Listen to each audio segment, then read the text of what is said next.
Good morning, everyone. Good morning. Today is Monday, July 13th. My name is Arlisha Wilson. I'll be the chair of today's meeting, and we're going to get started with the reading of the preamble. Madam Secretary. Good morning. My name is Liz Kukla. I'm the Secretary of the Board of Zoning Appeals. I'm going to read the preamble for you this morning, this Monday, July 13th, 2026. In compliance with notification requirements of the city's open meeting law and section 101.021 of the codified ordinances of Cleveland, Ohio, 1976, notice of this meeting has been publicly posted. All boards and commissions under the purview of the City Planning Department conduct its meetings according to Robert's Rules of Order. Actions during the meeting will be taken by voice vote. Abstentions from any vote due to a conflict of interest should be stated for the record prior to the taking of any vote. In order to ensure that everyone participating in the meeting have the opportunity to be heard, we ask that you use the raise hand feature before asking a question or making a comment. The raise hand feature can be found in the participants panel on the desktop and mobile version and activated by clicking the hand icon. Please wait for the chair or facilitator to recognize you and be sure to select unmute and announce yourself before you speak. When finished speaking, please lower your hand by clicking on the raise hand icon again and mute your microphone. We will also be utilizing the chat feature to communicate with participants. The chat feature can be activated by clicking the chat button located on the bottom of the WebEx screen. Please note that call-in users can unmute by using *6. All meeting activity is being recorded via the WebEx platform. These proceedings are also being live streamed via YouTube for public view. We have provided a link to the meeting for those who wish to speak on a particular case via our website and email. All requests to speak on a particular matter have been considered. We have also received emails from those who provided written comment on a particular matter. And Madam Chair, I'd like to read the order of the hearing and the rules of the hearing. First, the description of the case will be read into the record. Any person wishing to speak on a matter will be sworn in. The project team will present their proposal. Board members will have the opportunity to ask questions. Those in favor of the project will have the opportunity to speak. Those in opposition to the project will have the opportunity to speak. The secretary will read any written correspondence, then City Planning Commission will give their recommendation. Council member, if present, will give comments. Project team may respond to any comments made by other parties. And then board members may ask for additional questions or suggest conditions. Motion will be made and seconded, and then the secretary will call the roll. If your case is denied, you may appeal the case to the Court of Common Pleas. And then also, Madam Chair, we have rules for the hearing. We ask that the appellants and the people in the audience speak clearly for the record. Our court reporter can only record one voice at a time. Do not speak unless recognized by the chair. All conversations must go through the chair. No back and forth conversation, please. Hold your comments until speaker is done, and at the request, the chair may limit the speaking to 2 minutes. Back to you, Madam Chair. Thank you for that, Madam Secretary. I will go ahead and read the procedures for conducting public meetings during substantial disruptions. So this is a meeting of the City of Cleveland's Board of Zoning Appeals. It is a lawful meeting. Under Section 605.04 of the codified ordinances, no person with purpose to prevent or disrupt a lawful meeting shall do any act which obstructs or interferes with the due conduct of such meeting. Members of the public may provide public comment if required by law in accordance with our rules, and sometimes at the discretion of the chair. Disruptions include, but are not limited to, speaking out of turn and or making loud utterances that interfere with the due conduct of this lawful meeting may constitute a misdemeanor and a violation of Section 605.04. If this meeting is substantially disrupted, I will call for a recess and the room will be cleared. Persons who violate the city ordinances and commit misdemeanors may be subject to prosecution. When this body is able to return from recess, then in compliance with the Ohio Open Meeting Act, if applicable, and Section 101.021 of the codified ordinances, the meeting will be open to the public. With that, we will move forward with a roll call, please. Mr. Madison. Present. Ms. Roca. Present. Ms. Holzer. Present. Ms. Faith. Present. Ms. Wilson. Present. I'm sure we have a full complement of board members. Nice. All right. We have everybody here with us today, so we'll go ahead and get started with the cases. Before we do that, do we have any postponements or withdrawals? We have one withdrawal, Madam Chair. Calendar number 26-050 at 11709 Lorraine Avenue, May Morshore, and a new Behavior Health LLC proposing to change use from office to mental health center. The notice of nonconformance has been updated and it's my understanding that the opponents no longer need a variance. Okay, So it's been withdrawn by the city. all right, very good. So this is calendar number 26-050. There will be no testimony taken on this matter as it has been withdrawn. Any other withdrawals or postponements? Yes, calendar number 25-239. This is the 1051 West 10th Street Blue Train Inc. appealing the decision of the Department of Public Safety. The attorney in this case is requesting a postponement due to a health issue. And I believe that they're working with the city at this time. We do have a representative from the law department who may want to make a statement. Okay, yep, perfect. Melissa Pastor on behalf of the City of Cleveland Law Department. I have been in talks with Mr. Vesvari, who is the attorney for Blue Train Inc. We are trying to work out an agreement. He contacted me last week stating that he was in the hospital due to a foot injury and he was having surgery. He's going to be in for a couple days. So he was asking for the continuance and we had no objection to it. We hope he recovers quickly. Okay, And so we wanted to also continue our discussions. okay, very good. About how long do you need? You think maybe about 30 days? If we could have around 60 days, Okay, that might be all best. right. Madam Secretary, can you give us a date 60 days out, please? So, Madam Chair, so this is the third or fourth post, and it's not been their issue each time. I'm wondering if we should give it an extra 30 days, just to give them a little bit extra time, maybe 90 days. I was thinking October 19th. Okay, and No any objection objection from the there? city. Okay, all right. Okay, So thank- this will be postponed to October 19th. Thank you very much. You're very welcome. Thank you so much for being here. All right, we'll go to the top of the agenda now. The first case I have on the agenda is calendar number 26-058. Jeraine Jenkins present? Do we have Jeraine Jenkins present? This is 1127 Parkwood? Okay, are you here for this matter? Okay, why don't you come forward, and while you do that, we'll have Ms. Hoser read in the case. Our first case is calendar number 26-058. This is at 1127 Parkwood Drive. Jeraine Jenkins, owner, proposes to expand use from a 5-person residential facility to an 8-person residential facility in the B1 two-family residential district. The owner appeals for relief from the strict application of the Cleveland Codified Ordinances as stated in the agenda and the public record, of which there are 3. And with that, Mr. Madison, would you like to do the oath? Yes, please. Thank you. At this time, we'll swear in all those who are present for this case. We'll start here in the room and then we'll move online. Do you swear and affirm that the testimony you are about to give is the whole truth and nothing but the truth? Please raise your hand, say I do. State your name, spell your name for the record, and provide an address. I do. My name is. Oh, yeah, thank you. I do. My name is Farron White. The spelling of that is F as in Frank, A-R-R-E-N. And my last name is White, like the color, W-H-I-T-E.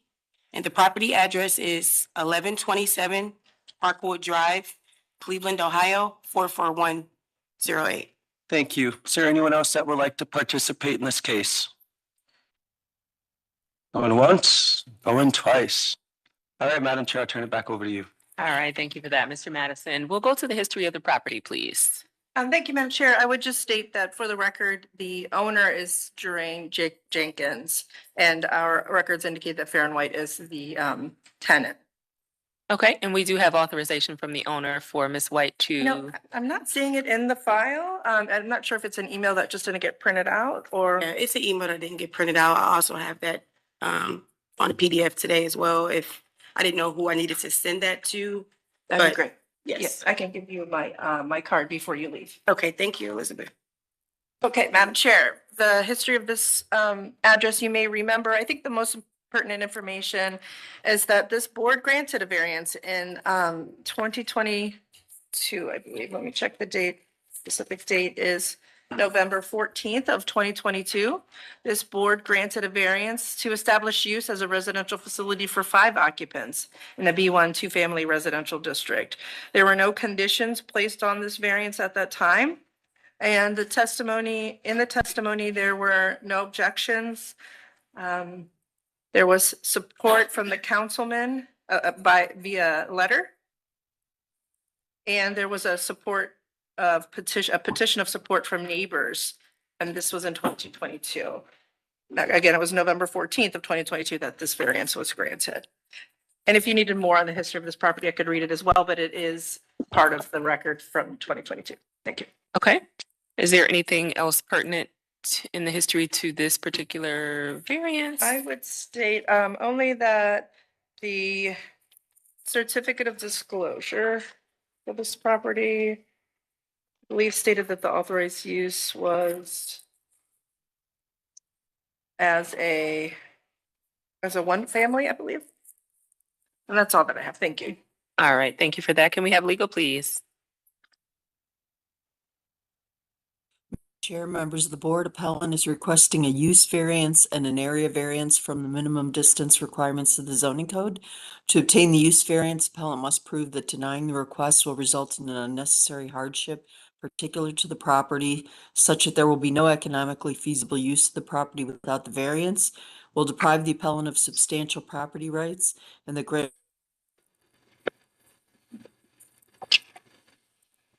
to obtain the area variance, the appellant must prove that denying the request will create a practical difficulty not generally shared by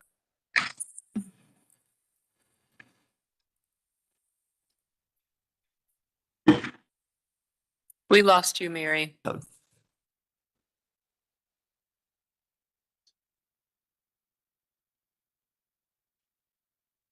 Seem to be having some technical difficulties. If you'd like, Madam Chair, I could read it. Please. Sorry, Did you- Mary. Did you not hear that? No, we didn't hear you. We heard a couple words and then you cut off. Oof, okay.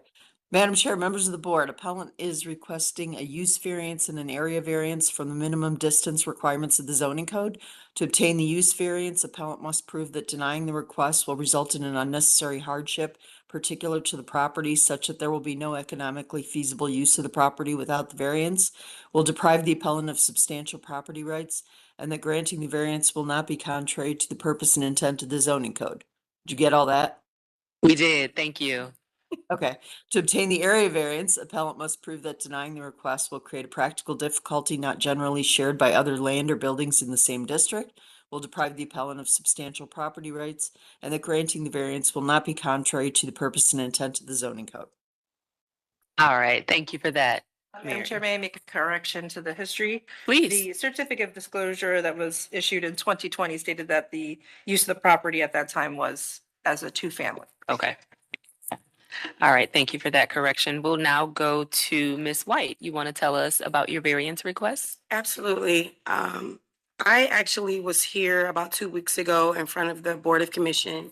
I was blessed enough to get granted their approval for this. As Ms. Kukla stated, I have had this variance since 2021. I have been also blessed enough not to have any type of disturbances where the police were called. I do intend on having 24-hour staffing at my facility. There would be one employer on staff, either from an 8 to 12-hour shift rotating on with another employer, and I will also be there as a supervisor. I have experience in this industry. I do know that a 24-hour staff facility is what is needed to make these homes safe and not a nuisance to my neighbors. I do care about my community, and I want to do everything I can for the betterment of that. I do not want to bring down the property value. I intend on also keeping my area clean, quiet, and anything that the neighbors would like to add, I am here to work with them on that as well. My home will be targeted towards 45 or older, preferably for individuals that are getting pushed out of long-term care facilities, who insurance company no longer wants to pay for that type of care because they technically don't need it anymore, and they don't have anywhere to go. They don't have any family to take them in. They don't have any type of post-rehabilitation place for that. And, these people don't need any type of rehab services, but for instance, these are people with chronic conditions, preferably some of them mental health and addiction. So I just want to open my door for them because me being in the healthcare industry, I've noticed that there's a gap for that. And I just, want to be able to serve my community the best way that I know possible, where I feel as if, I have a connection with them as well. Like, again, I do intend on being an owner occupant, being there as much as I can throughout the day. And I would really love the opportunity to be granted 8 occupants because it is a 2-family home. It's 6 beds, 6 bedrooms. There's a total of 8 beds. And right now I'm occupying 5. And due to the state stipulations, you can't really do anything with the other space unless it is for the same type of use. So that's why I'm here today to grant approval to expand my facility. Okay, and would you face any hardship if your variance was denied today? I would actually, because right now, with me having 24-hour staff, and I don't own my home, so I still pay rent. Property taxes are getting are getting raised in August, I believe, for the city of Cleveland, and my owner of the property is going up on my rent.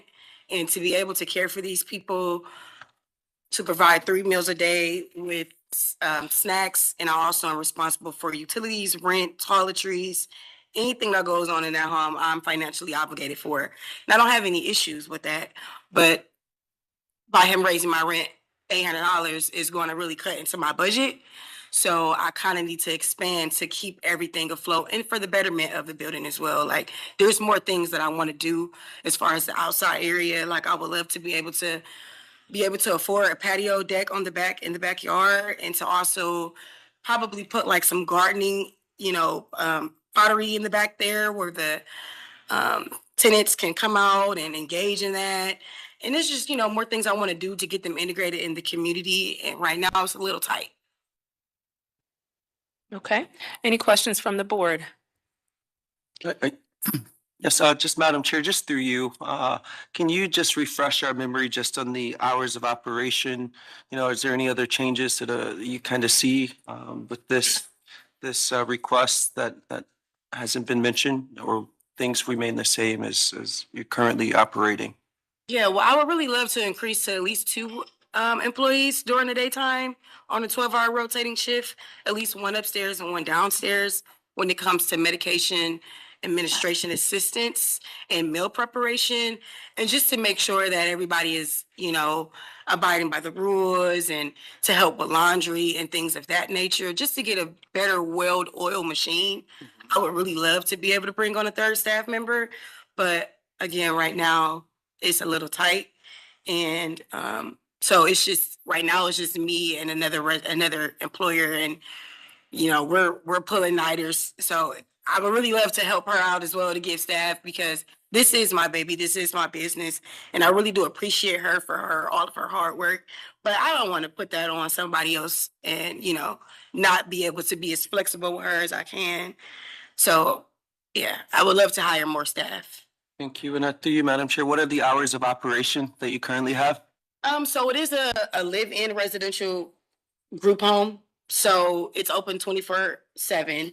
And as far as the hours that we rotate off of, so she does night shifts. So she does 12 hours a night, and I come during the morning time to do medication administration, to cook food, and to grab laundry to take to the laundromat on certain days of the week.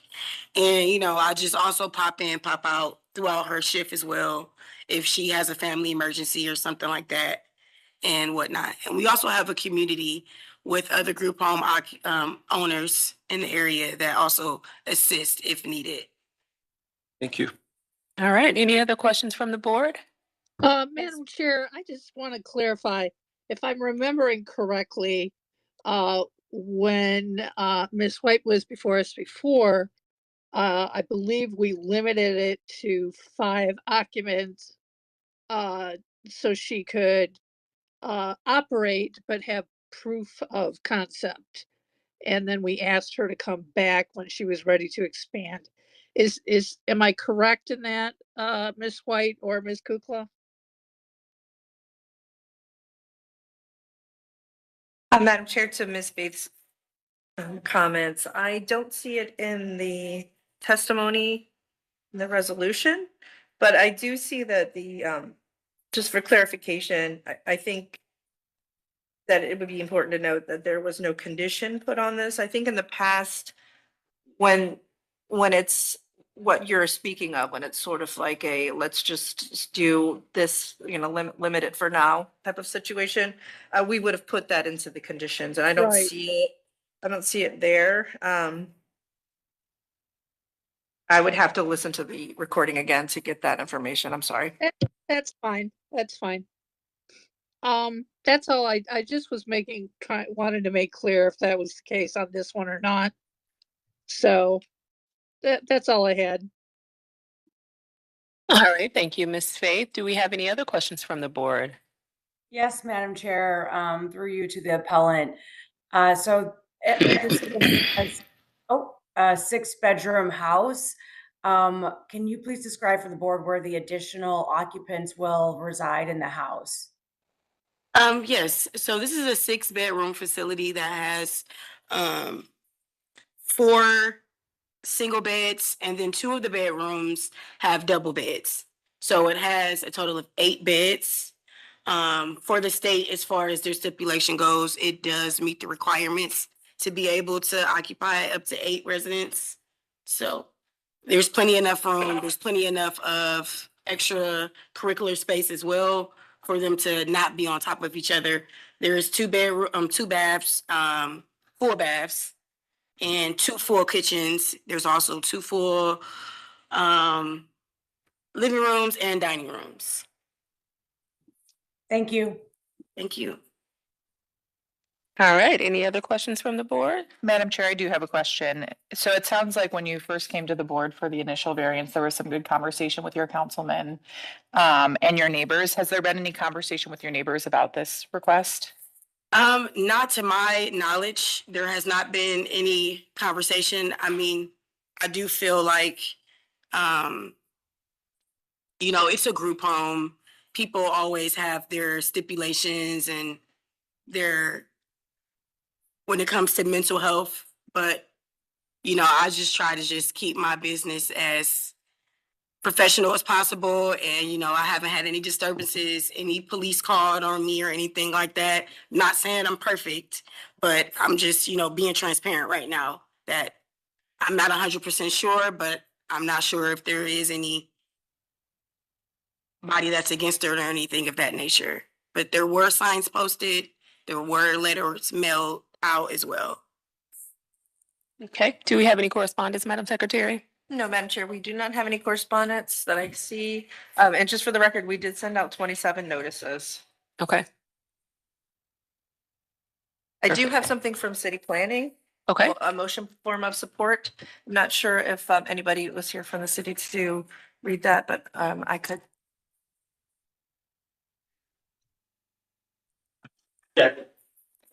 Okay. Good morning. This is Xavier Bay. I'm standing in for our zoning administrator. I can report that we do have a motion form attached at the end of this presentation, I believe, stating, as the applicant just mentioned, they were here a few weeks ago for the City Planning Commission conditional use requirement.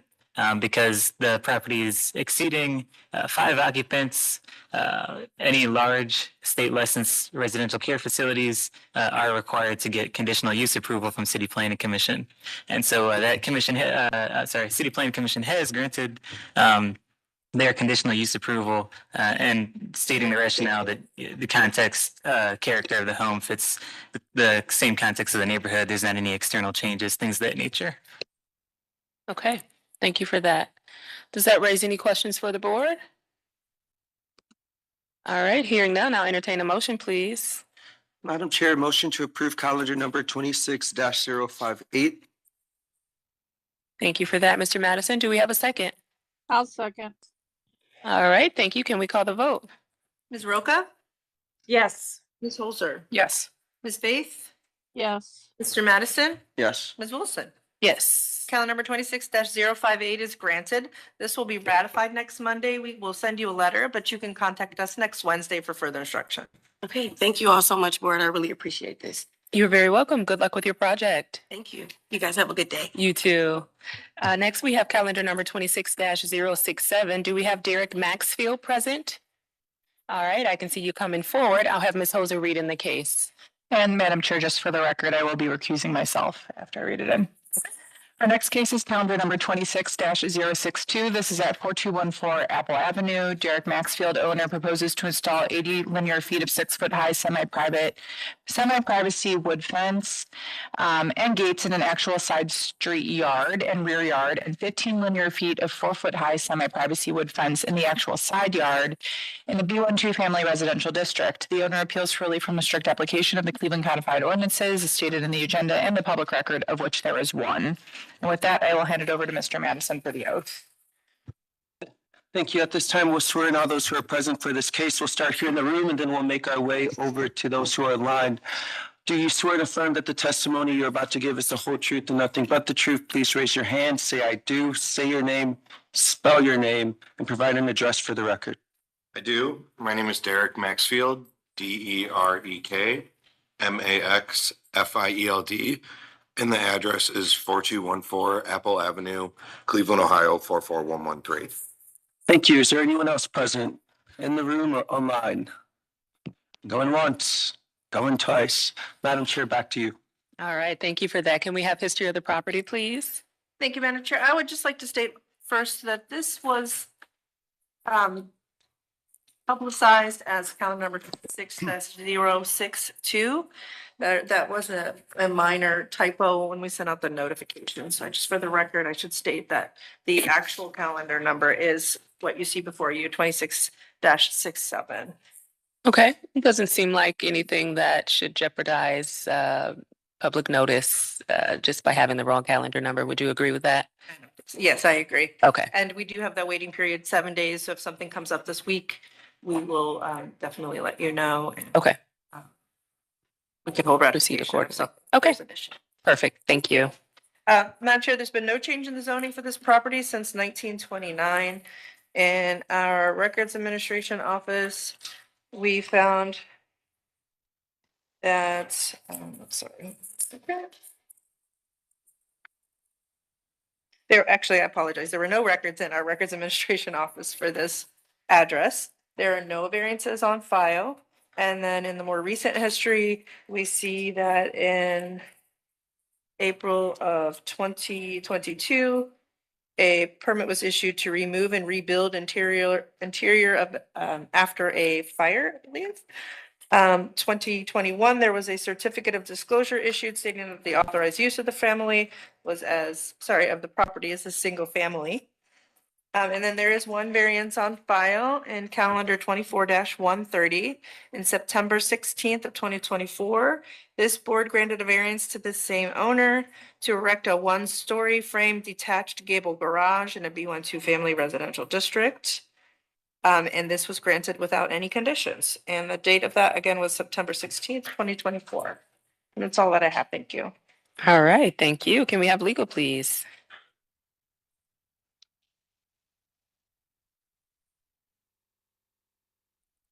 Can it switch? Oh, Madam Chair, members of the board, appellant is requesting an area variance from the fencing requirements of the zoning code. To obtain the area variance, appellant must prove that denying the request will create a practical difficulty not generally shared by other land or buildings in the same district, will deprive the appellant of substantial property rights, and that granting the variance will not be contrary to the purpose and intent of the zoning code. All right, thank you for that. We'll now go to Mr. Maxfield. Do you want to tell us about your variance request? Yeah, so my property is a little bit unique. It's the first alleyway south of Lorraine. And so it basically, I have 6 other properties that back up to it. So like there's 2 commercial buildings on Lorraine, and then I have 4 residential properties, one including like a large side lot. And the back of them all face my property. And I've been doing all I can to clean things up. I included some photos of every day when I get there to work on the house, I'm weeding and planting like flowers and stuff because it's not much to look at. It's basically graffitied buildings and tarps hanging on fences. But shortly after my garage, or shortly before my garage went up, someone had broken into the property while I wasn't there, and they stole my brand new fridge, my oven, did about 10 grand of damage. And since I made a police report, obviously they came out, but no one ever followed up with me. It took 60 days and me just calling persistently, basically, and nothing ever came of it. So my insurance at the time, because the property wasn't occupied, I was fixing it up, and they claimed that as like a vandalism. There was some clause, and so I had to pay that all out of pocket. Since then, I've had my electrical, like lightning suppression, copper wires stolen. I didn't even call and make a police report because the larger one did nothing. And so basically, I'm getting to the point where the house is about to be done and I'm able to enjoy it. And I just want to protect the assets I do have. I'm very close with all my neighbors. But there's an existing fence that's directly on the property line, and my lot being where it is, like my yard is pretty small. So I'm really just trying to maximize the space I have and not necessarily change anything that is existing other than the style of fence. That West 42nd Place alley is rarely ever used. I think the only people that use it are myself sometimes and my neighbor who backs up to it. But yeah, that's basically what I've got. So really just wanting to make it a nice little space. And right now, because it is the back of everyone's property and you can see that side lot, it's not really taken care of. And so my fear is if I have to go with the standard setback, it's just going to become unused space on an alley that's also not used and become full of litter. And yeah. All right. Any questions from the board? Madam Chair, if the appellant could please describe where the 6-foot fence is gonna go, on which street? Sorry. specifically? So it would go along the property line on West 42nd Place. And then on the back, between my property and 4212 Apple Avenue.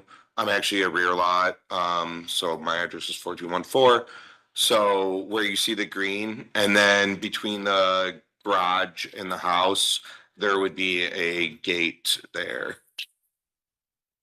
So I just want to confirm there will be no fence on Lorraine Court, correct? Other than the gate between the garage and the house, no fence on Lorraine Court. Okay, thank you. All right, thank you for that. So then that raises a question for me. Because I know that you mentioned you needed the 6 feet fence for security purposes to protect the home.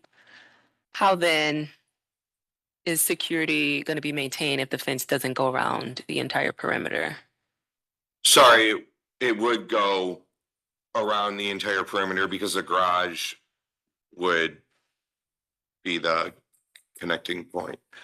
So it goes from the back of the property, and then there'd be a gate at the bottom left as well. And then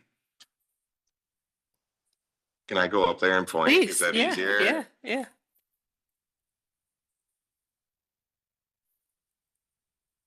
So right here, there would be a gate, which my neighbor's house is about 5 feet to the west of it, so that we could access between the homes. And then this fence would be 6 feet. And Mm-hmm, then there's another property over here. mm-hmm, And then it would go here along West 42nd Place. mm-hmm. And then there'd be a short stretch of fence right there to meet the garage. And then over here between the home and the garage, there'd be like a 4-foot section of fence and then a 4-foot gate. Gotcha. So it would secure the entire property. Sorry, it's a unique lot. It's not your standard rectangle, so. Mm-hmm. Okay, that is super helpful. Thanks for explaining that. Any Madam other Chair- questions from the board? Yes, please, Yes, go right just a- ahead. Just a follow-up there. So unfortunately, all I can see on Google Maps is the old pictures of the property. I know there have been substantial changes to it, but I just want to make sure. So where the parking pad used to be and now your garage is there, there will not be a fence in front of that, correct? And then there was a fence in front of the house, a little like half fence. Is that gone? Yes. There will not be a or there will not be a fence in front of the garage on Lorraine Court. And there was a chain link fence that was basically in disrepair, and that is also gone. And there was also a small fence on Lorraine Court too, like it went up to the parking pad. Is that gone as well? Yes. Okay, all right, thank you.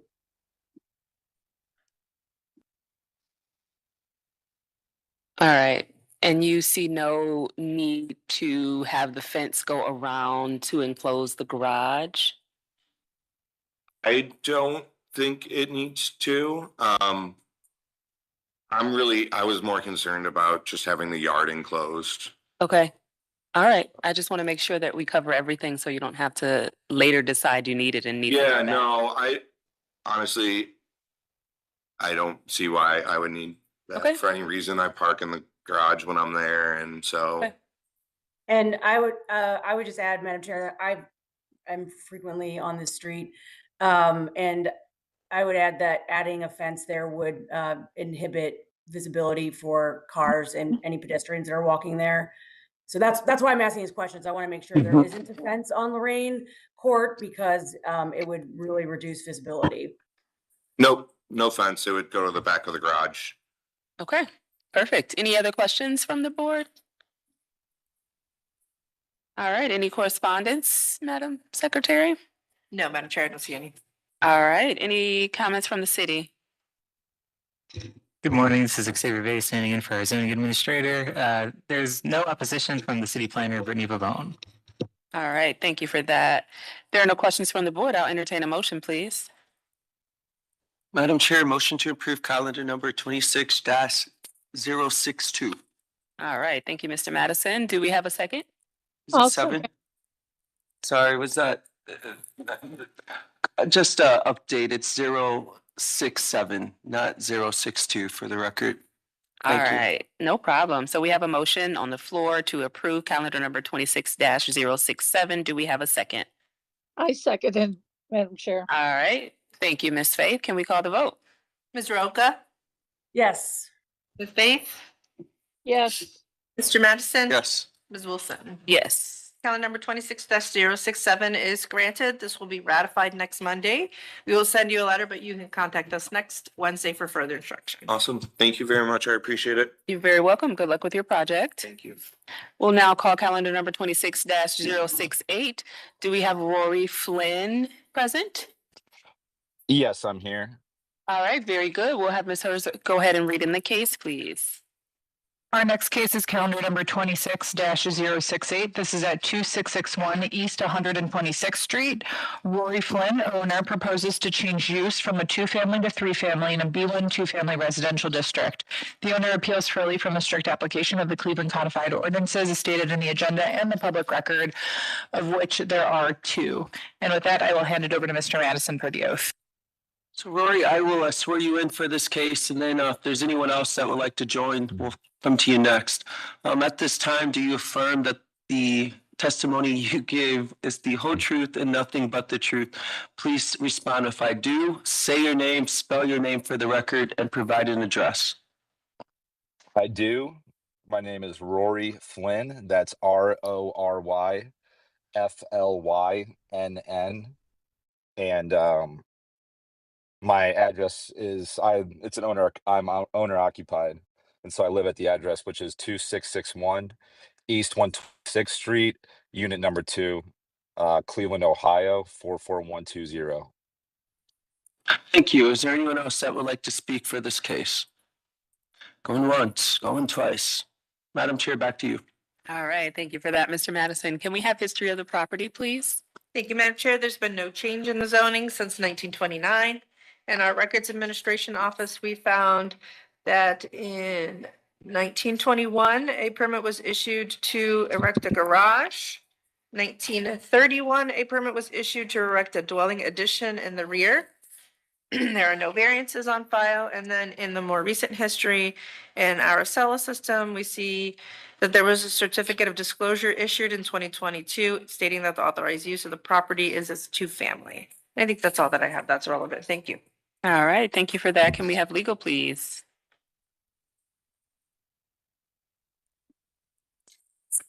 Soon as it switches.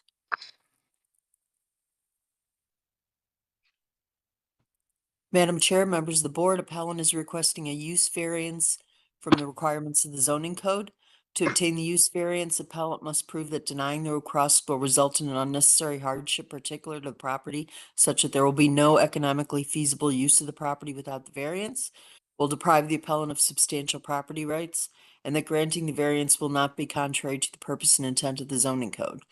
Under section 337.03C, the Board of Zoning Appeals, upon prescribing proper safeguards to preserve the character of the neighborhood, may grant special permits for the remodeling of existing dwelling houses or the erection of row houses to provide for more than 2 dwelling units, providing that the square feet of the lot area to be allotted to each dwelling unit is in accordance with the area regulations included in Chapter 355. That the dwelling units to be created will not be smaller than 2 rooms and a bathroom. That there will be no exterior evidence that a remodeled dwelling house is occupied by more than 2 families except such as may be permitted by the board. The building, when altered or erected and when occupied, will conform to all the applicable provisions of the building and housing codes. And as the Commissioner of Building and the Commissioner of Housing may certify or so certify.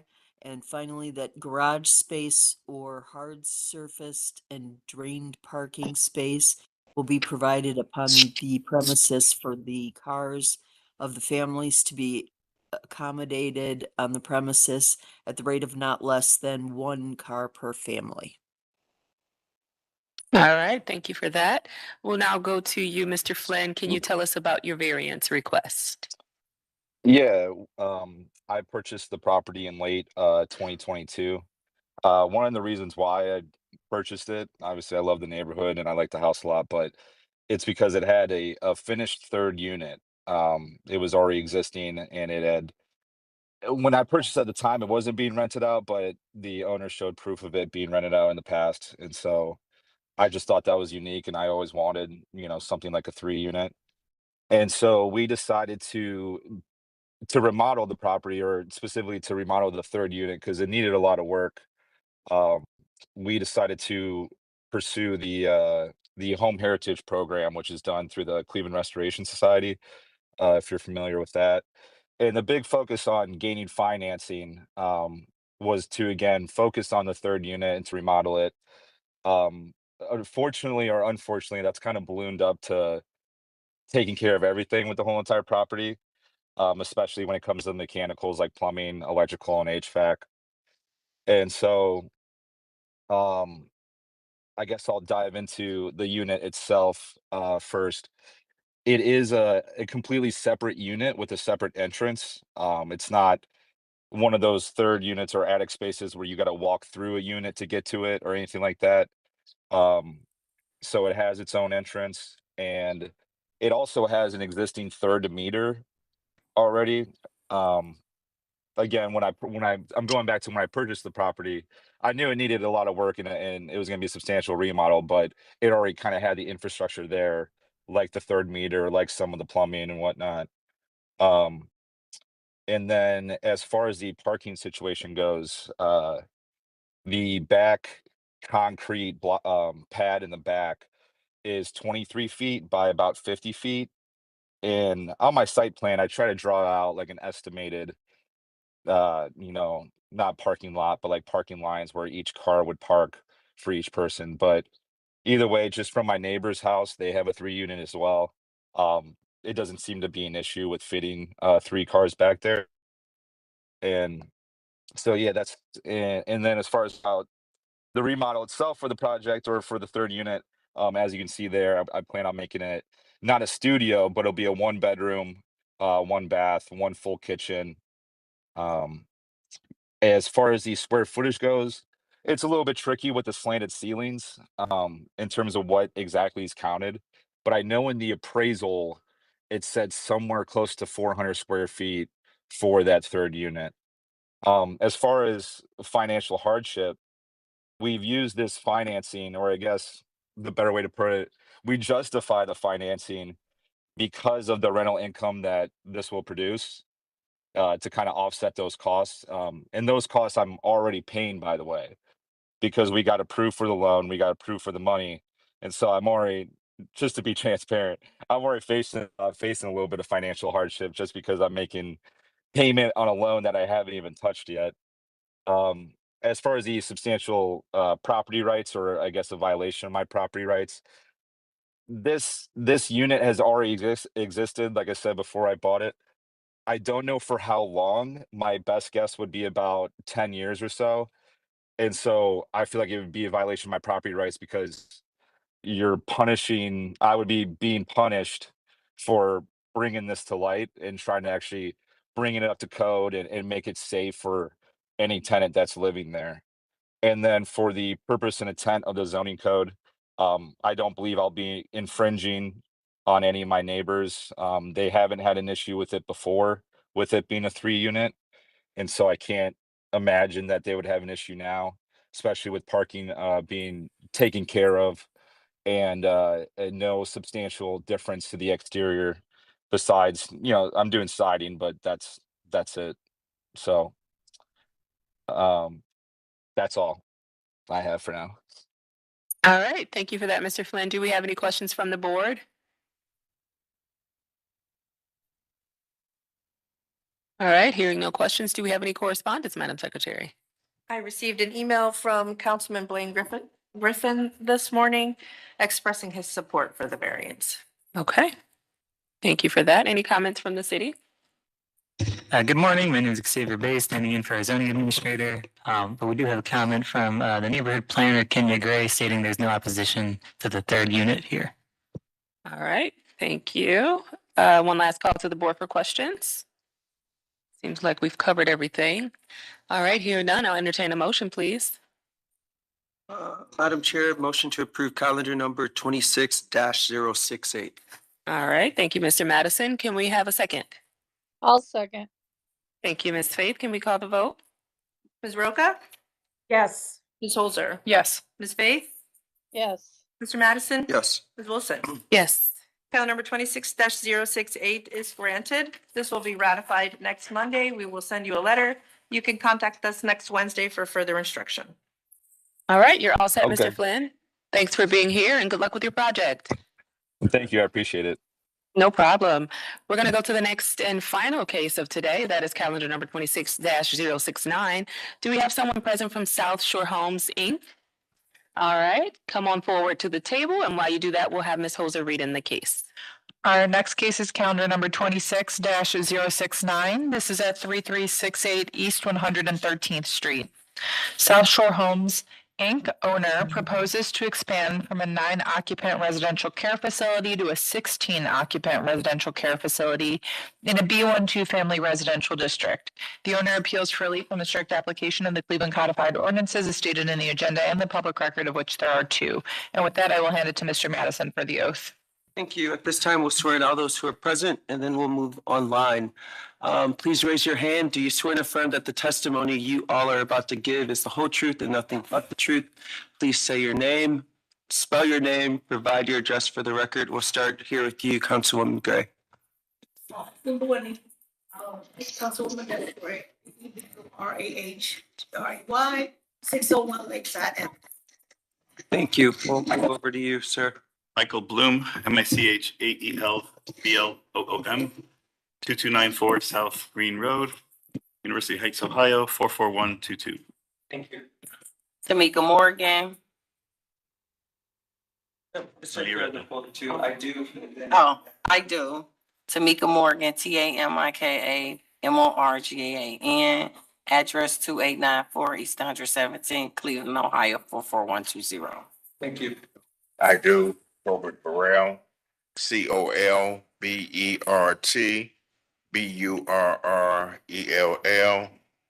address 3214 Berkshire Road, apartment 105, Cleveland Heights, Ohio, 44118.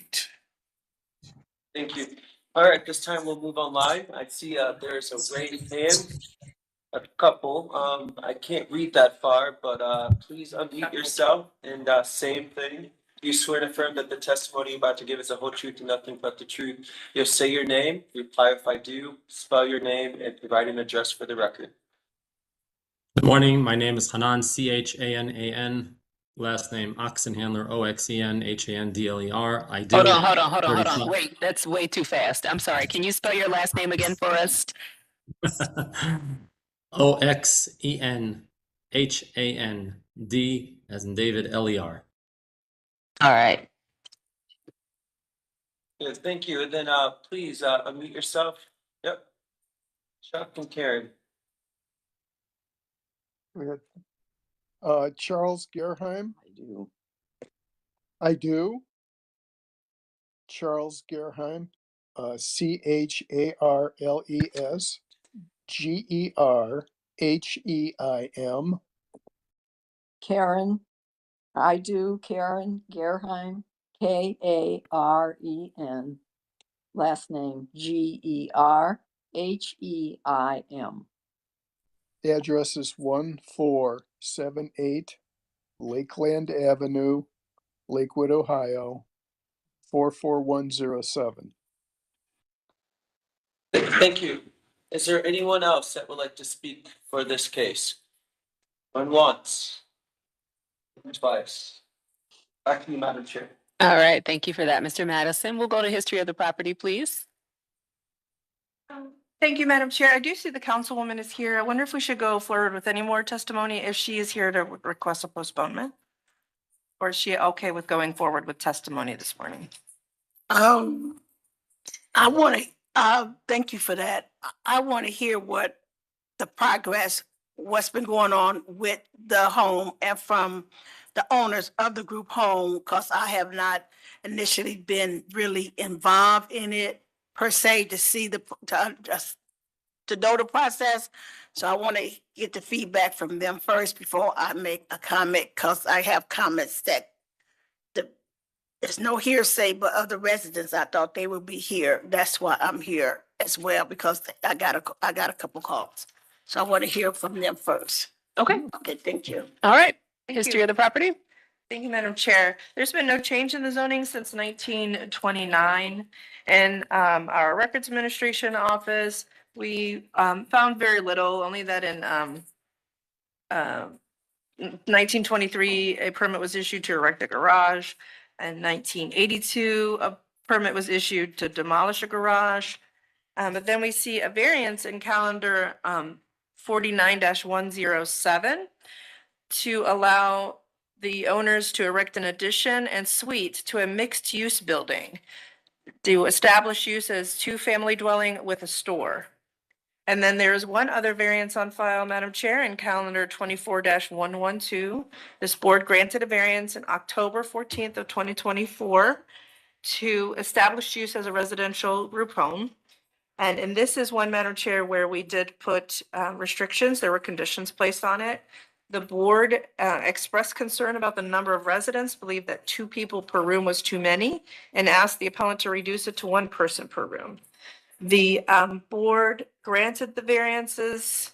The appellant seemed to agree, and the board determined that the variance should be granted for 9 occupants, 1 bed per room, as shown on the revised final floor plans that were received October 7th, 2024.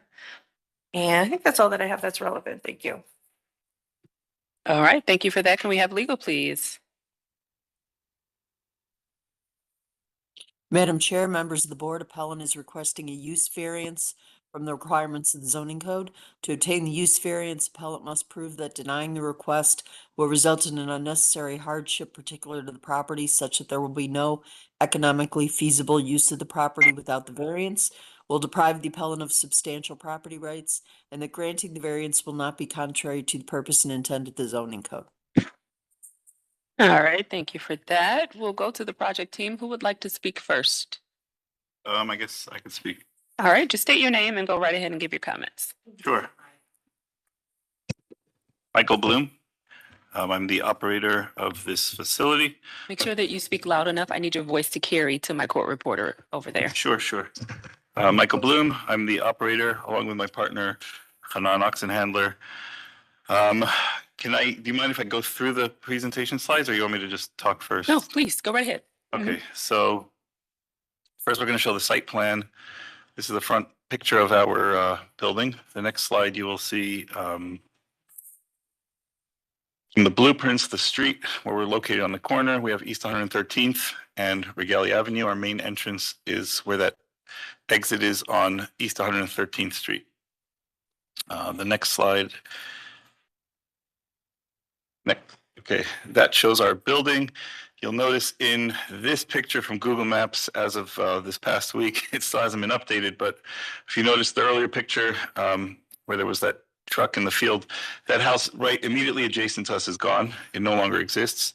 Our property goes, there's a tree you can see immediately behind the property and a driveway.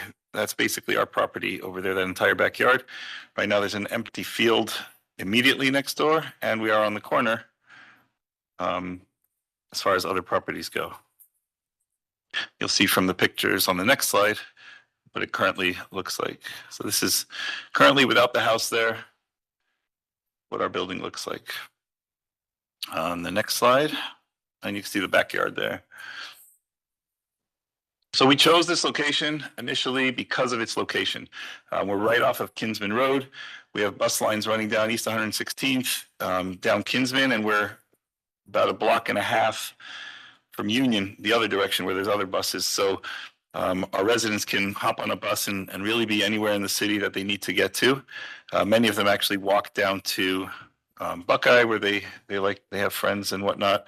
The Zelma Watson Rec Center is right there within walking distance, and our residents do take advantage of those facilities often.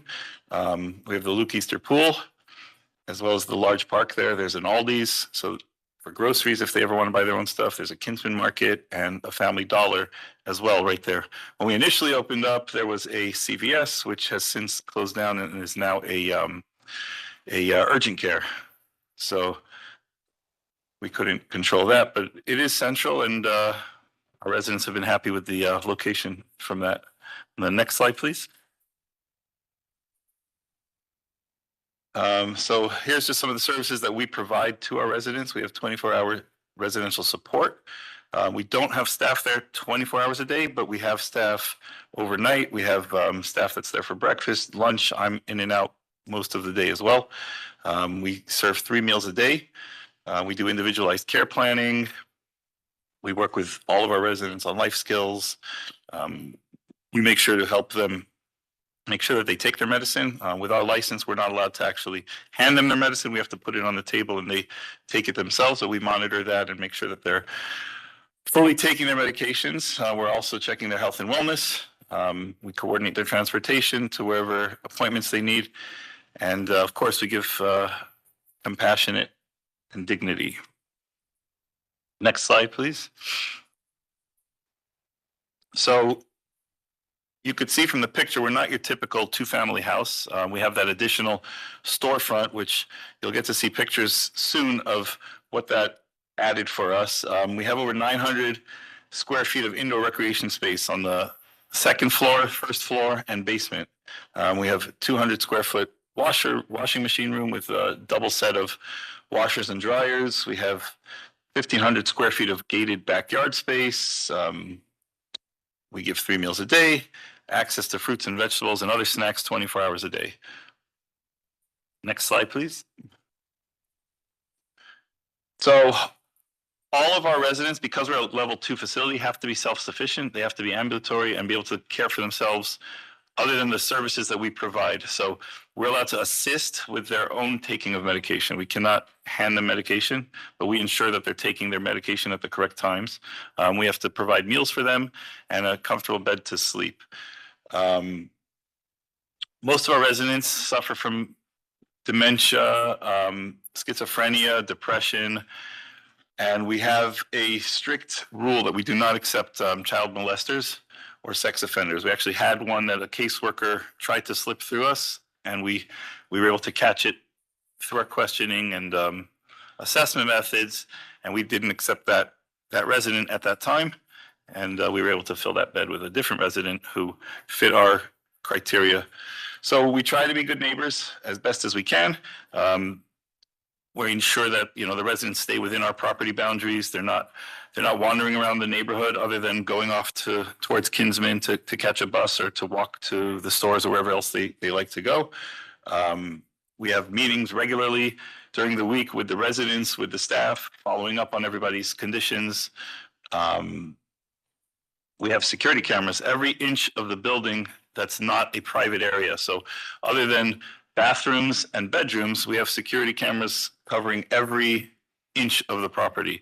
There's nowhere that someone can go or be other than their bedroom or the bathrooms where there's not security, and that protects the residents. It protects our staff from all of the he said, she said that could come up. And if someone accuses another fellow resident of something, it's all on video, other than whatever takes place within the privacy of their bedrooms or bathroom. They're allowed to go out independently all day. We have a curfew of 9 o'clock. They're all supposed to be home and back within the group home by 9 o'clock p.m. We have to make sure that their bedtime medications are done on time, and the lights out policy, et cetera, et cetera. Next slide, please. So again, this is a 3,100 square foot home. It's larger than your typical two-family house. The first floor has, so our bedroom, when we say double occupancy, these are beds that were outlined by the state for size requirements. I believe it's 80 square feet for a single bedroom and 120 square feet minimum for a 2-bed bedroom, according to the state. So on the first floor, we have 3 double-sized bedrooms, as well as 1 single-sized bedroom. We have 2 full bathrooms with a shower on the first floor, fully equipped kitchen, dining room, living area, which you'll see the pictures soon.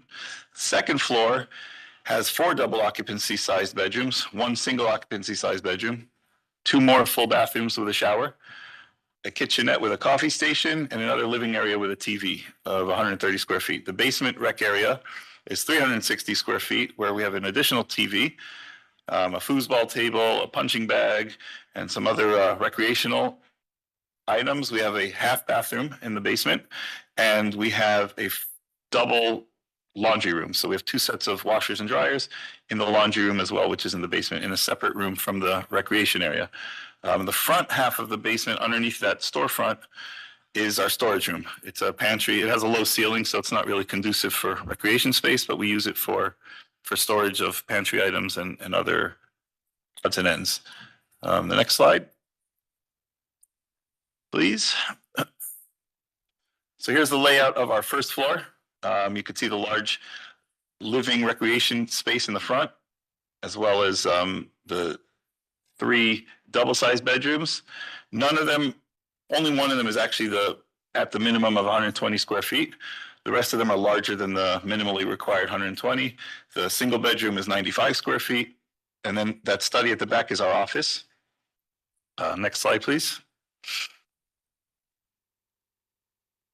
Second floor has 2 larger bedrooms towards the front, an additional bedroom right next to that, plus 1 at the back, and another one on the left side, a single bedroom. And you could see where that kitchen living area is, along with the 2 restrooms. We also have a covered porch all the way at the back where it says study. That's a covered porch area. Next slide. This is our basement floor plan. The front is, as I said, storage. We have our laundry area, the utility, all of the water heaters, the first floor furnace, gas meters are all in that utility room, as well as the recreation area where we have an additional television, punching bag, foosball. We're bringing in an air hockey table and some other recreational items over there, as well as additional storage space towards the back of there. So this is off of one of our security cameras in the building. They give us full color, high definition care so we can see picture so that we can actually see who's doing what and saying what. We can hear through them as well. We have a dining area. Right now it's set up 4 tables together. Those tables can be moved around. We have additional tables that we can use if we expand. We have plenty of space and seating in our main area for television. And that is the kitchen area over there. Next slide. And then the stairs go up towards the residential part of the house. This is just a different angle, looking from the kitchen towards the other corner.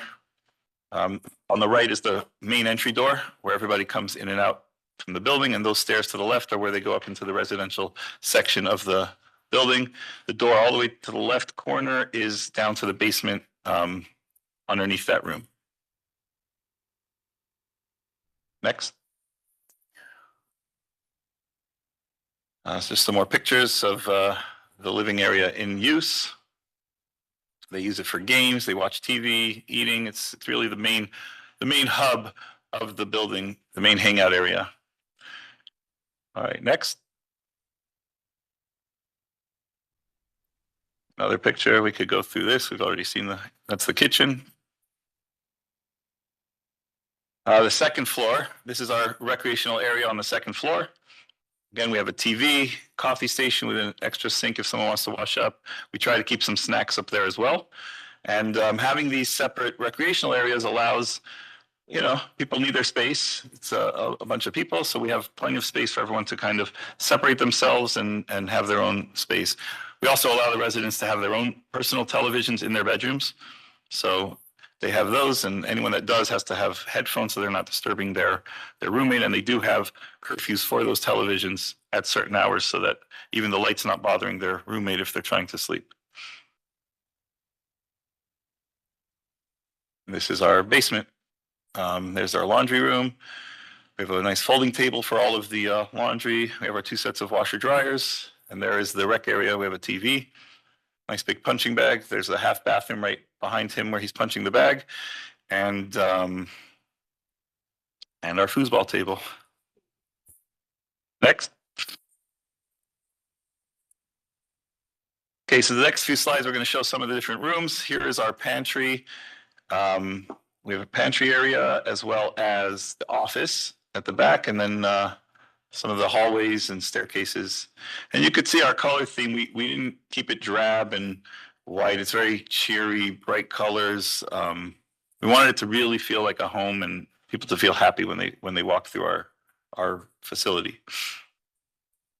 Next slide. Here's some of the bedrooms, one of the bathrooms. That's our typical bathroom. You have the shower, toilet, and a sink. And these are some of the bedrooms. And the pictures show set up. Some of them are double rooms, even though we have our occupancy as we have 9 beds that our license allows. So we do have double rooms already set up, and it's going very well. Next slide. So we meaning that we have a few empty rooms that are not being used currently. Here's another bedroom just to show. This is actually a double room that for now we're basically using a sink that used to have 2 beds in it. We brought in a new resident who needed to be by himself, so he's in a single room, and eventually, God willing, if we get granted when we get granted our variance, this will become a double room again, and then you can see the other 2 double rooms. Next slide. Here's some samples of the meals that we provide from our staff members. We have some staff here. They'll talk about their experiences soon. Nutritious, healthy meals, balanced meals, We change up the menu. There's no two meals are the same. The state wants us to have a 30-day rotation on our meals. So we really try to change up the different meals that we're providing over there. Next slide. Okay, so our residents come from different agencies. These are some of the agencies that we work with. We're licensed by the Ohio State Department of Behavioral Health. They work with the Adams Board. We are members of the Ohio Adult Care Facilities Association, which is a unbelievable organization as far as training. They have all sorts of training that our staff take online, and they have a conference once a year.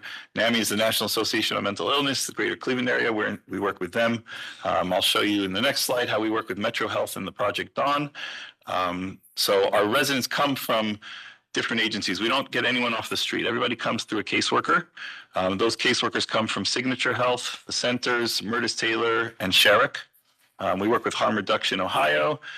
And then Magnolia House is an unbelievable resource that this city has. The city of Cleveland should be very proud that they have such an organization. We encourage all of our residents, not all of them it works out for, but we encourage all of our residents to attend the Magnolia Clubhouse daily. It's a facility in University Circle. It's a day program that is unreal. I encourage you, if you're not familiar with it, to look it up. We are very big fans, and they have done absolute wonders for our residents. Another Chance of Ohio has offered, they give our residents, some of our residents come off the streets from their caseworkers with nothing. They have, the clothing, the shirts on their back. So Another Chance of Ohio is a place where we can take them and they can receive clothing and shoes and bedding. We provide bedding, but sometimes they want extra. It's really wonderful. And we've had conversations with Burton Bell Carr. They're the local development organization, actually at the suggestion of the council member, Gray. So we've met with them and tried to see how we can work with them as well. Next slide. So as I mentioned, we work with Metro Health Project Dawn. Project Dawn is harm reduction. If you're not familiar with harm reduction, a lot of our clients are dual diagnosed, which means they have a mental illness and they're also diagnosed with an addiction. And harm reduction is ensuring that all they are using, now our facility is a drug-free facility. They cannot use any drugs within our facility or around our facility. However, what they do outside when they're away for the day is their business. And we know we do allow dual diagnosed residents. So we want to ensure that they're using as safely as possible. So the concept of harm reduction is that they are given clean supplies to use. They are given testing strips for to make sure that there's no fentanyl in whatever they're using. And Project Dawn came and they set up a overdose kit on our wall. They trained all of our staff on overdoses, and they gave us all of these overdose kits that we can distribute within the community. And we already have given out to some neighbors and other people. We've made them available. And that's through Metro Health and Project Dawn and the Adams Board. Next slide. We've attended Councilmember Gray's community meetings several times. We've spoken publicly before the last hearings over here, letting everybody know what we're planning to do as well. We let them know back then our intentions for 16 beds. And that's at that meeting. Next one. We've attended several community meetings. We had a few community cookouts. Councilmember Gray has attended our cookouts at the facility. I believe that one was before we opened the first time. We've attended her holiday parties at the rec center. Our residents have gone several times to a few of those. Other activities at the park, as I mentioned earlier, at the rec center. It's an invaluable resource. And I had the pleasure of being able to help serve those meals at the holiday time and really get to see the faces and interact with the community face to face. Next slide. We've received proclamations from various officials, State Senator Kent Smith, County Council Member Yvonne Conwell, Mayor Justin Bibb. We got that one signed by Council President Blaine Griffin and Councilmember Deborah Gray. Is it Ward 3 or Ward 4? I don't, 3 now. It used to be 4. It used to be 4. All right, next slide. This was our grand opening after we opened and we had our residents already beginning to move in December of this past year. We held our ribbon cutting. So just a point of to note, the initial hearings were in September of 2024. And it took us a little bit longer with construction and licensing to get our license. Once we were done with construction, they came right out and gave us our license right away without any hiccups. We just had to deal with fire, get a few things finished with construction. So it took a little bit longer than we had hoped to get open. We finally were open. We got our license in September, I believe it was, of last year. And we waited until we were occupied, and then we held a ribbon cutting ceremony in December, where we had neighbors, we had residents, family members of residents came and to cheer us on. And the council member was honored with cutting the ribbon for us. Next slide.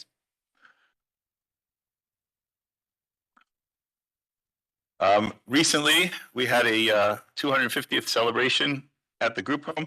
It ended up being a very rainy day. We were hoping to do this outside, but it was pouring rain all day. So we made do. We overcame the challenge and we moved everything inside. We had family members attend, neighbors, residents. It was everybody had a great time and was very appreciative. Next slide. So just a little bit of background about myself. You know, we're not doing this. We're doing this for the right reasons. I have a long history of community engagement and doing stuff for the community. I used to live in Los Angeles for many years until I moved here about 9 years ago. And in Los Angeles, I was very active in the community. I'm still active here within my community locally in University Heights, within the Jewish community. And in LA, I was actually an elected neighborhood council member. I sat on a land use committee. I was the co-chair of the public safety committee. So I received awards throughout the years from the Assembly of California, the Senate of California, the City of LA, the County of LA, the Sheriff of LA, the police chief.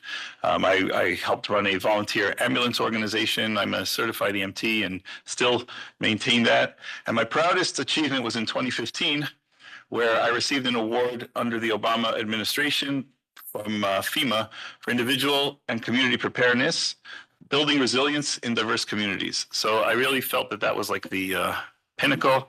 I'm not even that old. I'm only in my mid-40s. But back then in 2015, that was really one of the highlights. And I'm very proud to show that off, that I received that award. So we're really doing this for the right reasons. And in LA, I was involved with the homeless crisis. And a lot of the homeless issues come from mental illness and addiction and not having a place that will take care of them and where to go, so they end up on the streets, and it's just a vicious cycle. So when I was approached by JR over here a few years ago to actually, you know, open a group home here in Cleveland, at first I was reluctant. I was very busy with work, supporting my family, managing properties. And I said, you know, that's going to take a lot of time, and I don't really, it sounds like a great idea, but I don't think it's, so as far as financial hardship of, we opened this, I'll talk about what we did and didn't do. I still have a couple, I have a letter to show after, but the letter is actually from some parents that are attending in person. So I don't know if I need to show the letter. I'll let them testify in person. And then I do have these 2 videos, if they'll play. If they won't play there, I'll play them here. These are residents giving some testimony on how they like it living at the group home. But to go back to the financial hardship, I noticed that's one of the questions, will there be a financial hardship? So we initially applied for 16 beds back in 2024. We went through Board of Building and Planning hearing. They gave us our 16 beds. The state, when they came out to give us our license, said, yep, if the city would allow it, we would definitely give you your 16 beds, no problem. We came to zoning, and zoning gave us 9 beds based on having 9 bedrooms. And they said, you know, let's see how it goes. And after a year, you can come back and reapply. So we waited a little longer than a year from that date. We wanted to make sure we were fully occupied, see how things were going. We made sure that the beds were 2 beds per room in the double room so that we could see how it goes with residents getting along with each other, roommate situations. We have moved some around because, you know, like any family, sometimes people don't always get along. But once we made those changes, everybody right now has been, thank God, really, really getting along very well. So as it stands now, this has become pretty much my full-time job, and I've put all my other property management on the side. And we do also have full-time staff, and having only the 8 beds, we put a lot of money into construction to build the place to make it look how it is. When we took it over, there were only 2 bathrooms. There were only, I think, 2 bedrooms on each level. So we really built it out. We spent a lot of money to make it nice and make it proper and make it feel like a home. So I'm just hoping that if we can increase those beds, I'll actually be able to take a salary out of this, since I'm pretty much putting my full life into it. And it's really been taking a financial toll on me, since I can't really manage my other properties anymore and take a salary from that. And we're paying our staff, and we're paying for food, and we're paying insurance, and we're paying, you know, utilities. And it's a lot of money to run and operate a group home of this level. Even with only 9 residents, there's just not enough for me to take a salary for myself at this time. So we have to pay back who we borrowed the money for the construction from. And that's it. So ready for questions. Okay.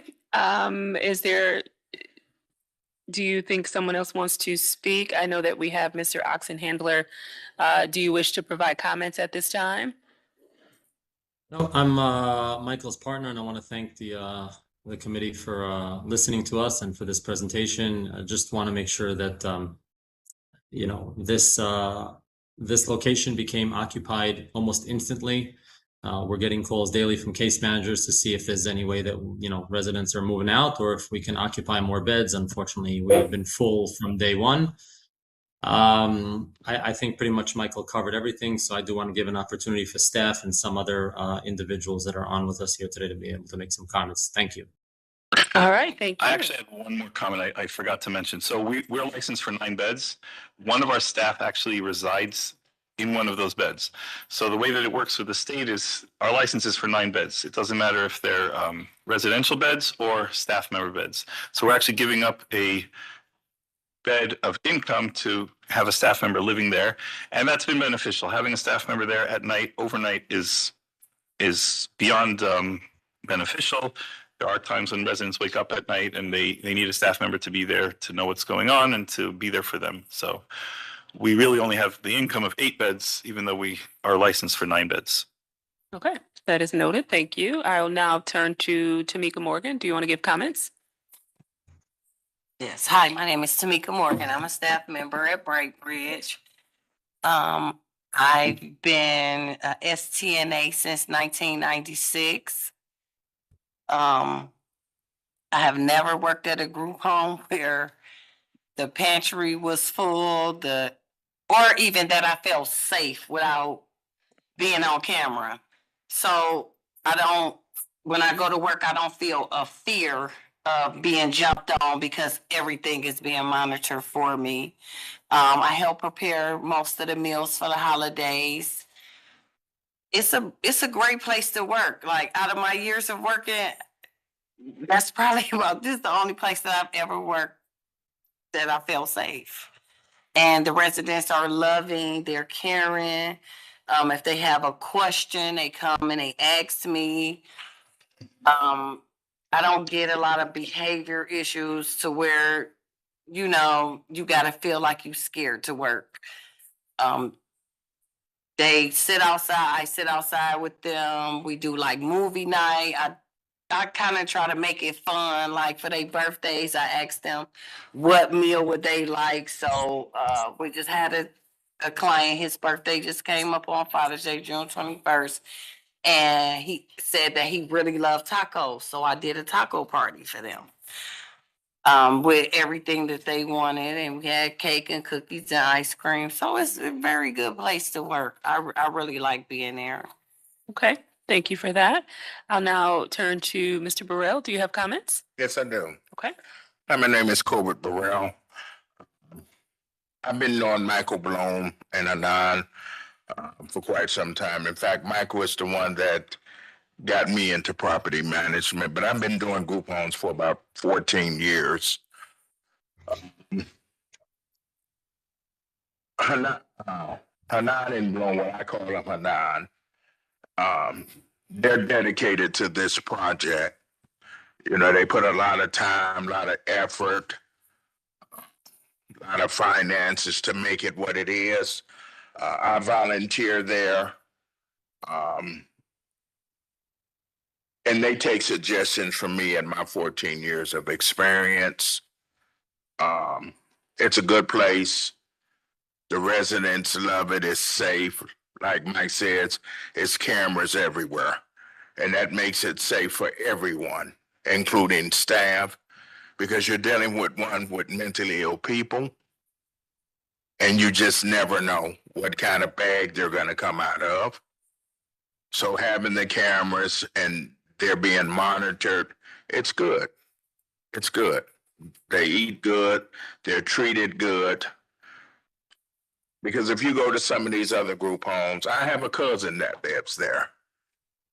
And every group home he's ever been in, he's been kicked out. But not here at Bright Bridge. He's adjusted, maybe because maybe being around. But he's adjusted, and he's doing well. And yes, I have another friend that lives there. They only got one meal a day. And it was a group home in East Cleveland. They gave them one meal in a bowl and told them to make that last for the rest of the day. It's a lot of bad group homes out here, and I've worked at some. Bright Bridge is not, not that kind of way. They eat good, they live good, staff respects them.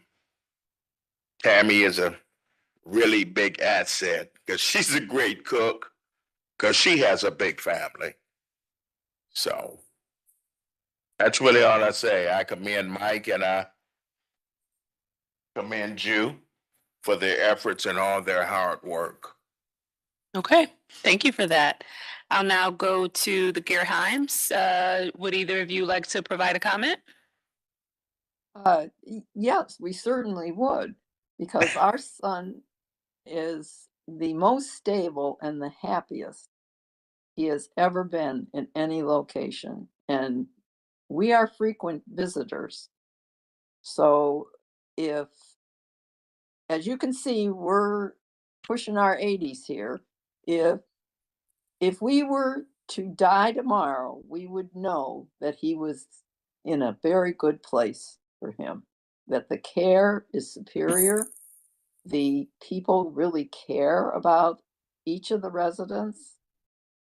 And as has been said, there are some pretty bad group homes.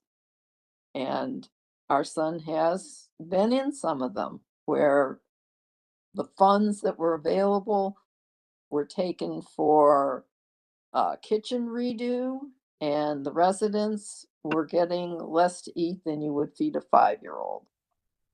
So anything that can be done to support a location whose mission is to make a home life for these men who are already navigating a lot of things. And our son is, in addition to his mental diagnosis, he is agoraphobic, which means he does not leave Bright Bridge ever. So it was important for us to know that he was going to be happy and be able to be sustained in a location where he could really settle in. And he has done that very well. And that's due to the staff and the support that he receives there and the understanding of his situation. He's never pressed to do anything that's outside of his ability. So I can't see why anybody would want to deny more men from having the opportunity to take advantage of a location that is as positive and supportive as this one. And I'd just like to emphasize that this is the first place he has been where he was treated as a family member and not as a resource to make money. It's the atmosphere is totally different. The meals are terrific compared with what he was getting. And I really feel that, the staff there really care about the people that are resident there. So as parents and as frequent visitors, we can attest all the information that they are providing to you is very, very accurate. Thank you. All right, thank you both. Councilwoman? Yes, thank you. Of course, when prior to them opening up, I met, I've been knowing Mike, right? I knew him years before Bright Bridge Care. He was operating, fortunately, he was operating the Shaker Apartments. That's where I met him before we finally got that settled. With the unfortunate situation that the Shaker Apartments going through now, and that's where I met him when he was the manager over those apartments. So I know somewhat of his history and what he has done. And also I stated that I have not attended the group home because I don't have to, but I know what they have done. I know what they have brought to the community per se. So I have nothing against that. But I did have a couple of calls from the residents in the community, which I asked them to come over to discuss their concerns with you guys because they live there in the community, so they can have a better relationship with Bright Bridge of what they are doing instead of me constantly being involved over there because we have already given our support. So just to bring some couple of questions they brought to me, I'm just going to bring it to you per se because they said that they would be here. That's the only reason why I'm here. Otherwise, I wouldn't be here for you guys to go ahead and move on with the decision. So, but since we're here and those questions was brought to me, the only concerns that they had was the security. Some of the residents have been homeowners in that area for 30, 40, 50 years. So to say the least, they said that they don't see enough security presence either around the building or that exterior or per se.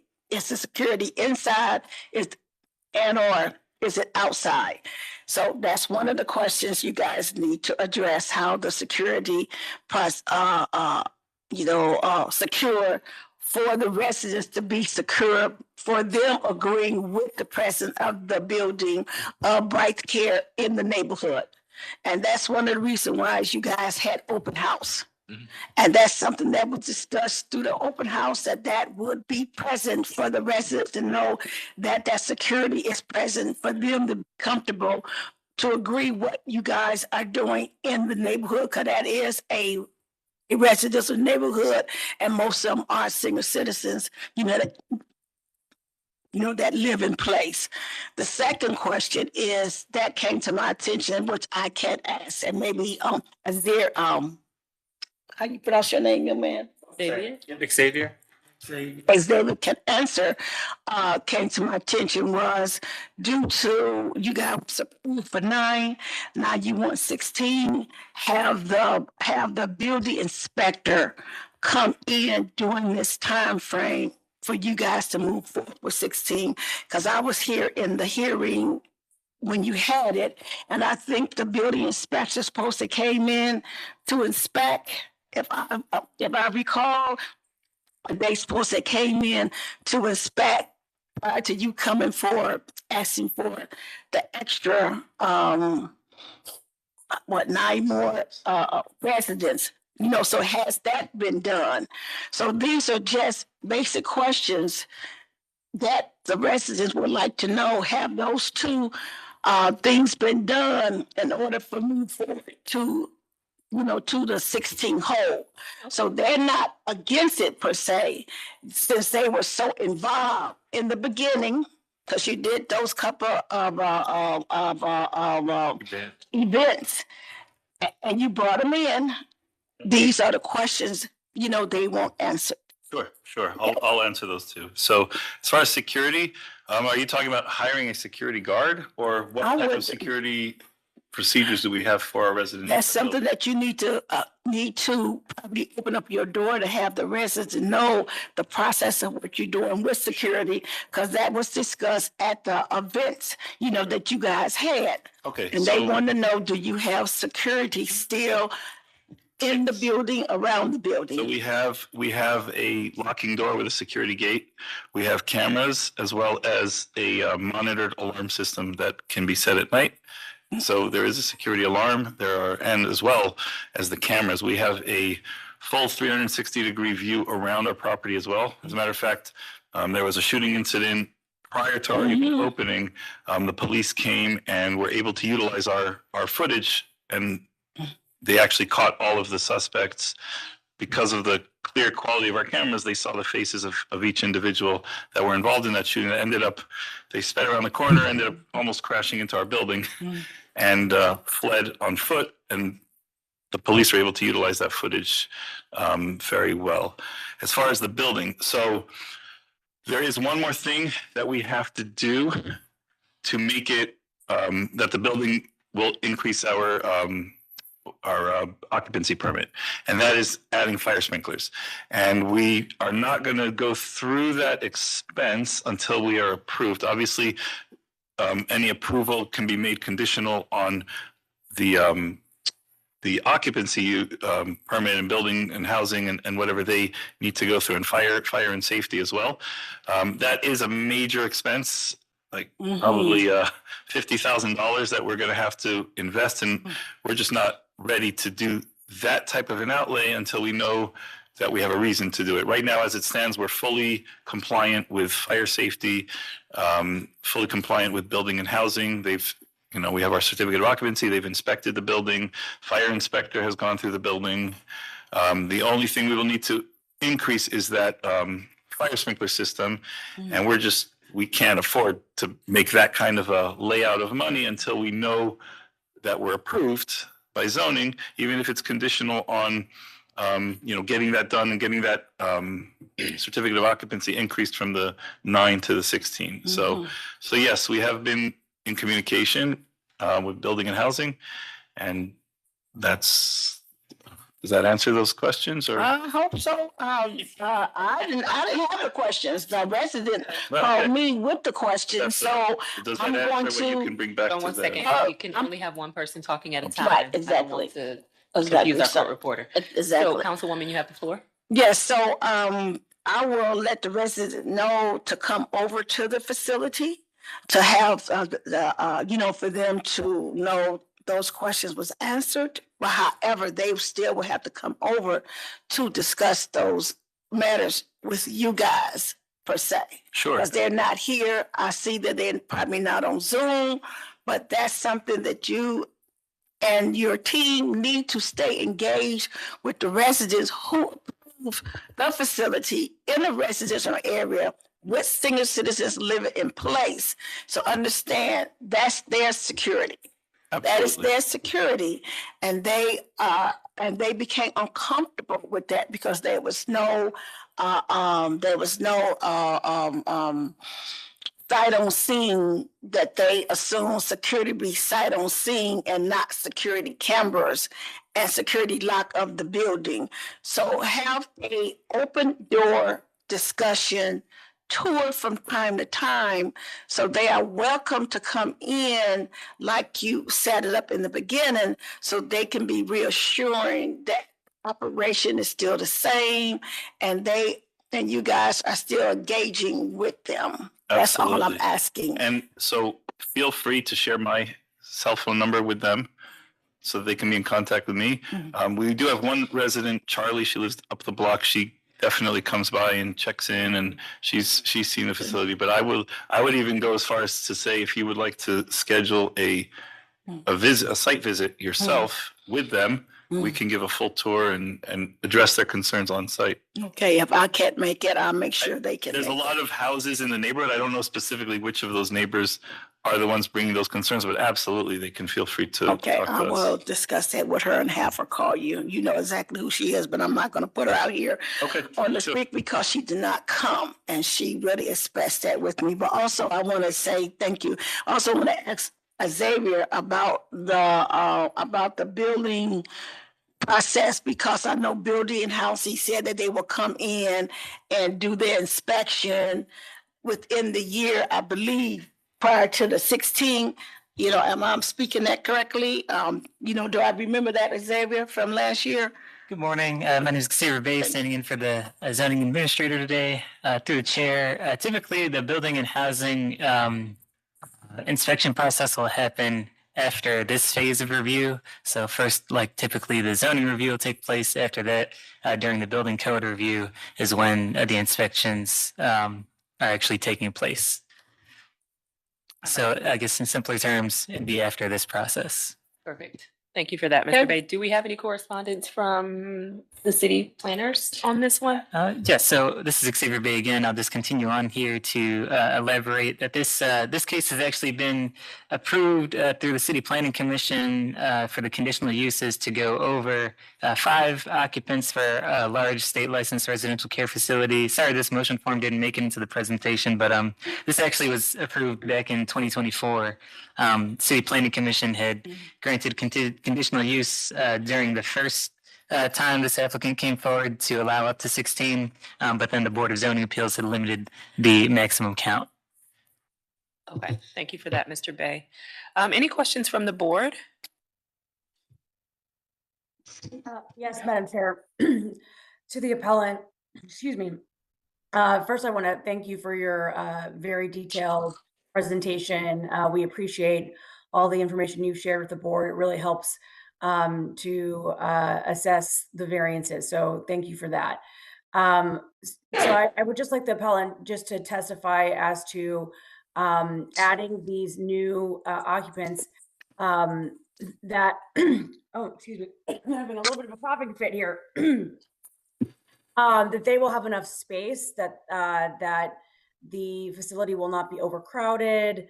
So if you could just speak to the space that these new residents will have and how you will fit them into the existing facility. I know you've touched on it a bit, but just a little bit more detail on that. Sure.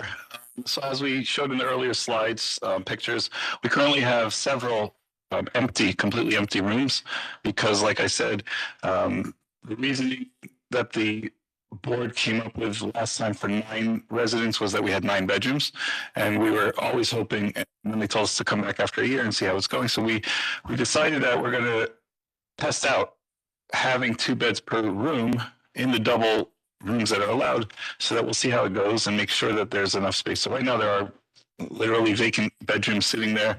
The way that the state has it is that we can't even put disassembled bed frames on the property. We can't even have a disassembled bed frame on the property. We have 9 beds on our license. We're allowed to have 9 beds. That's it, including the one that's taken up by a staff member. So we have all of those recreational areas. They're currently not being fully utilized to their maximum. We usually have 1 or 2 residents at a time in the upstairs.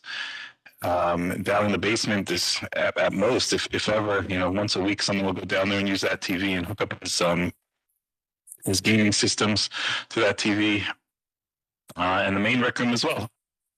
It's not fully maxed out to the space. So the state told us that we're above and beyond what they require for a group home for a bed.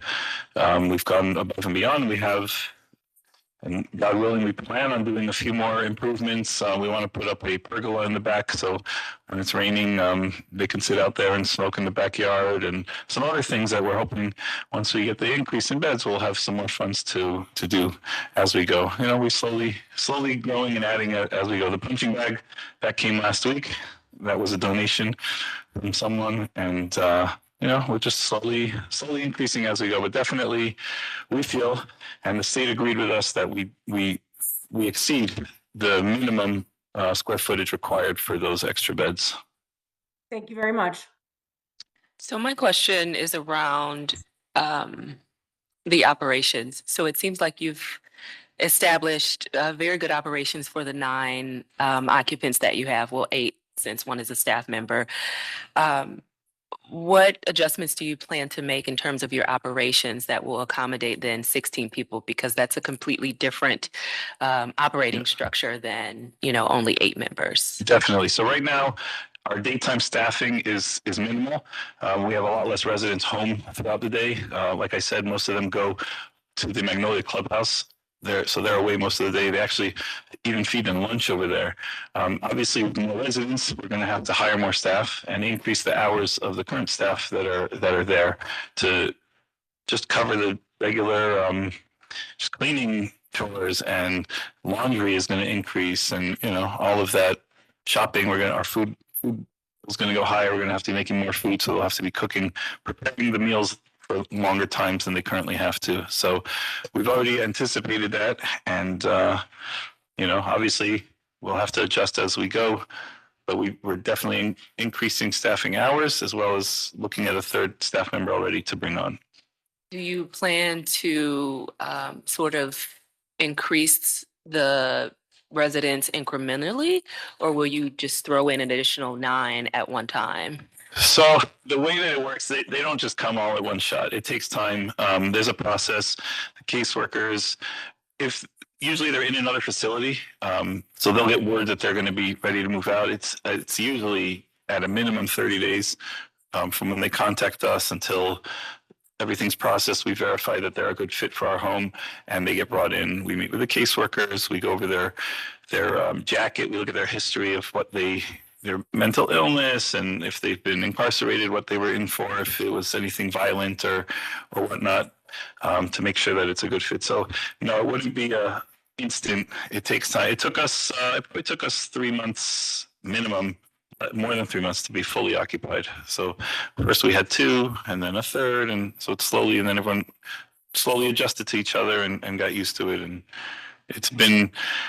we have had challenges, you know, their mental health, and we did have a resident that moved out. He wasn't at our level of care. He needed to be in a higher level facility. But otherwise, we've maintained our full occupancy. The caseworkers keep bringing us the clients, and like JR said, they keep calling and asking to place more residents. So. Okay. All right. Any other board members have questions? Madam Chair, my only comment is that I distinctly remember this case. There was considerable pushback at that particular, and it was in early days when there was still construction going on, and because of the pushback, and there hadn't been a lot of community engagement at that point yet, the board felt that it was necessary to limit the number of occupants, again, for sort of proof of concept. It seems to me, given the testimony that we've heard today, they've certainly participated in community outreach. The construction is complete for the most part, pending the fire suppression that will be added, you know, pending our approval today. I think they adequately have proved that, particularly given the state guidelines, they have the space. So that's really my only comment. It seems to me that they have fulfilled all the requirements that we were looking for when they were before us previously. All right. Thank you, Ms. Faith. Do we have any other questions or comments from other board members? All right, hearing none. Wait, Madam Secretary, do we have any correspondence? No, we do not. I don't see any. Thank you. Okay, perfect. All right, I will entertain a motion, board. Madam Chair, given the testimony we've heard today, and my comments that I just made, I would move approval of calendar number 26-069. All right, thank you for that, Ms. Faith. Do we have a second? Board Member Roca, I second. Thank you, Ms. Roca. Can we call the vote? Ms. Holzer? Yes. Mr. Madison? Yes. Ms. Roca? Yes. Ms. Bates? Yes. Ms. Wilson? Yes. Calendar number 26-069 is granted. This will be ratified next Monday. We will send you a letter, but you can contact us next Wednesday for further instruction. Thank you. Thank you. Thank you, everyone. Congratulations. Good luck with your Good luck. project. Thank you very much. So let's set up a meeting so they All can come right, and. so that concludes our business for today. We'll then move to old business. We have numbers 1 through 4 that are up for ratification. Is there any objection? No objection. No objection. No objection. I was not present. Okay, those will be ratified. It looks like without objection. We have one miscellaneous entry where it looks like there was an appeal and it's going to be overturned. It looks like it's coming back to us.